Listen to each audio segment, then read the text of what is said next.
অগ্ৰপৰিষদ নাৰেঙ্গী আঞ্চলিক সমিতিৰ উদ্যোগত প্ৰতি বছৰৰ দৰে এইবেলিও আমি নাৰেঙ্গী উচ্চতৰ মাধ্যমিক বিদ্যালয়ত শিল্পী দিৱস উদযাপন কৰিছোঁ। ৰাতিপুৱাৰ ভাগত ইতিমধ্যে আমাৰ পতাকা উত্তোলন, শ্বহীদ তৰ্পণ আৰু মহান শিল্পীগৰাকীৰ প্ৰতিচ্ছবিত মাল্যাৰ্পণ হৈ গৈছে। তাৰ পিছতে নাৰেঙ্গী অঞ্চলৰ 5গৰাকী বিশিষ্ট ব্যক্তিৰ জৰিয়তে আমি জুবিন গাৰ্গৰ স্মৃতিত, আমাৰ প্ৰাণৰ শিল্পীগৰাকীৰ স্মৃতিত 5জোপা আমি নাহৰৰ পুলি ৰোপণ কৰিছোঁ। আৰু দিনৰ ঠিক 10 বজাৰ পৰা গীত মাতৰ অনুষ্ঠান চলি আছে। এই গীত মাতৰ অনুষ্ঠান কমতে সময়তে সমাপন হ'ব আৰু তাৰ পিছতে আমি মুকলি আৰু বঁটা বিতৰণী সভা অনুষ্ঠিত কৰিম।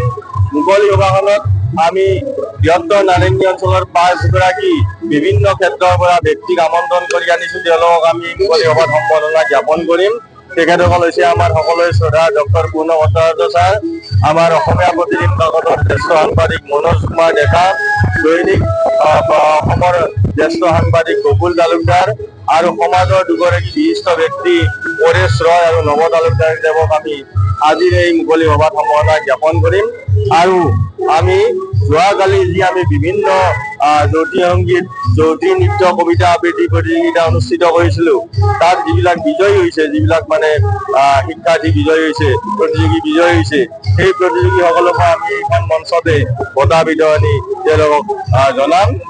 সমূহ ৰাইজৰ আমি আগলৈ যিখিনি কাৰ্যসূচী হৈছে ইতিমধ্যে আমাক সহযোগ কৰিছে আৰু আগলৈ যিখিনি কাৰ্যসূচী হৈছে সেই কাৰ্যসূচীখিনিত সহযোগ কৰিবলৈ আমি আপোনালোকৰ জৰিয়তে আহ্বান জনাইছোঁ।